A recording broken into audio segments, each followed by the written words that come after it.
The federal government has locked in a new deal with Indonesia that will provide Australian farmers with an extra 250,000 tonnes of urea, the world's most commonly used nitrogen fertiliser. Ashleigh Brooks is a grain grower from Dimboola in Victoria and is on the board of the industry group Grain Growers. Ash, welcome to you. Thank you. Are you pleased with this result?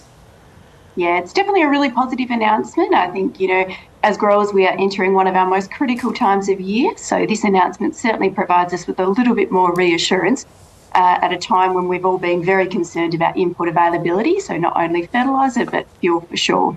So this urea from Indonesia comes on top of the deal done with Brunei for its urea. So are you still short of fertiliser then? Where does that leave you?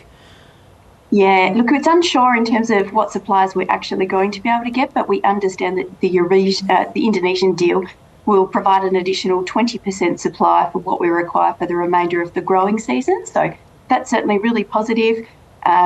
Obviously, supply is one aspect of this, but price is the other. So, whilst we've got some confirmation that we are going to get a little bit more, we do need to understand what this is going to cost, because that's going to have some implications for the decisions that growers do make on farm. Okay, so have you changed your planting plans as a result of this situation, Ash? Yeah, we have made a few changes. I suppose personally we've increased the proportion of pulses that we are sowing on the back of this.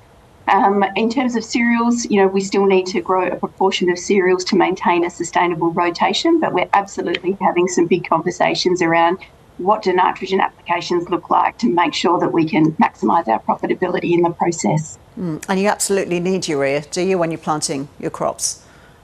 Definitely, yeah. So I suppose what we tend to sow when we start our crops is with a phosphorus-based fertiliser, but the key urea demand comes once we've sown our crops. So once our crops are around 6 to 8 weeks old, that's when the key urea requirement comes on, and that is the critical yield booster. So it's imperative that we have supply and at a cost-effective price point. How's all this going to affect your profits then? Margins will be pretty tight with the cost of not only fertiliser but fuel, of course. Absolutely. I mean, at the start of February, our budgets were incredibly tight, and that was before we'd seen a doubling in terms of our fuel costs and then our fertiliser costs.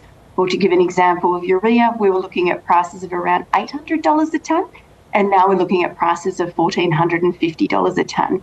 So to absorb those within an already tight budget is quite challenging, and everybody's, around the kitchen tables across Australia is having some very tough conversations, around their rotations and working out what they should and shouldn't be planting this season.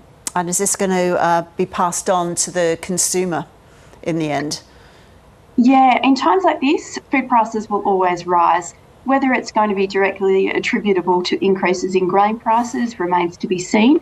But in terms of food costs, it'll be all the other supply chain costs that will result in the increase in food costs. Does this crisis highlight how reliant we are on imported urea? Do we produce any commercial urea here in Australia? Yeah, it's a really good point. Unfortunately, we don't seem to be producing anywhere near enough product locally. So I think this crisis has certainly shown how vulnerable our industry is when 60% of our urea comes from Gulf countries, obviously via the Strait of Hormuz. So it's something that we're absolutely calling on the government to address at the minute. So, and as a large part of that, looking at ways that we can do that cost effectively, and gas is a significant component of that. So if the government are able to address ways and means to provide cost effective gas supplies to improve localised fertiliser production, that can only be a positive for industry. Are you going to need government's help to get through this, financial support to get through this, Ash?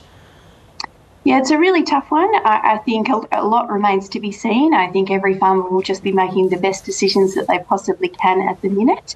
But I think the key part is that government are acutely aware of the challenges that we're facing, and that they are doing everything that they can in terms of, to address supply, particularly for fuel and fertiliser at the minute.